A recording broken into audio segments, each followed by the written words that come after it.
still. "It's Sogs," someone called. "South side, he's still got a grip."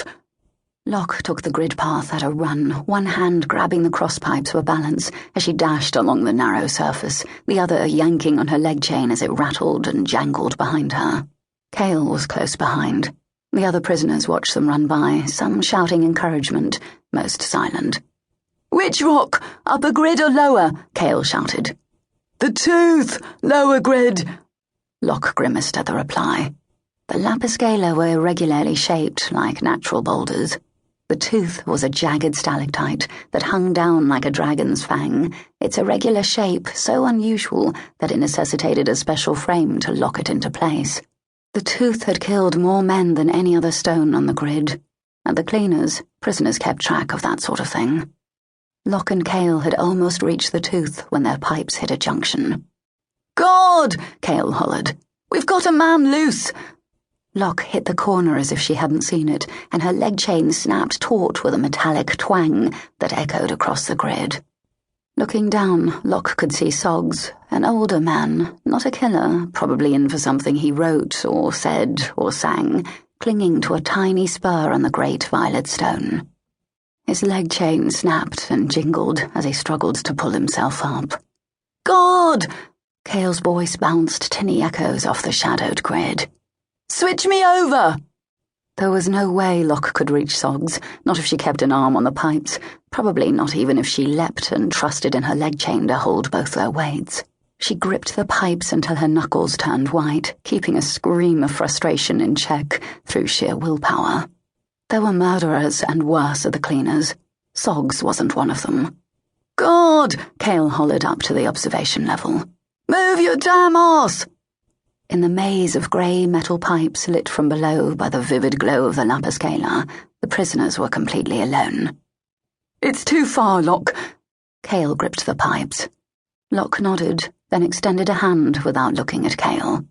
With a sigh, he handed her his broom. "Sogs! She's coming!" Sogs could see Loch through the grid of pipes between them. He looked into her dark eyes and nodded, even as his sweat-slicked hands began to slip. When she leapt, her whole body stretched to a single line that shattered into pain when her leg chain stopped her fall. Sogs leapt as best he could for the broom she held extended for him. He was perhaps a handbreadth short. If he'd had a foothold to give him purchase, he might have reached her, even with Loch stuck on the wrong pipe and too far away. Instead, one more prisoner escaped the cleaners the only way he could. He was too small to see after a few seconds, but everyone kept looking. The grid was silent, but for the soft tinkle of chains tapping the pipes and the regular rusty squeak as Loch swung back and forth, a shackle digging into her ankle and the useless broom clutched in both hands. Then Toya, one of the guards, slowly clambered down from one of the topside hatches, grunting as he hopped down. "You don't watch your tone, Cale, you'll spend the night dangling," he said easily. "Guards don't come down without a flying charm, no matter how you holler." He stepped lightly past where Cale stood, silent and tight-fisted, then looked down at Loch. "So, your mute friend slipped, did she? Hey, Loch, you hold on to that broom or it's coming out of your hide." Toya chuckled. "Don't worry, boy. You two are good workers. We won't let her fall."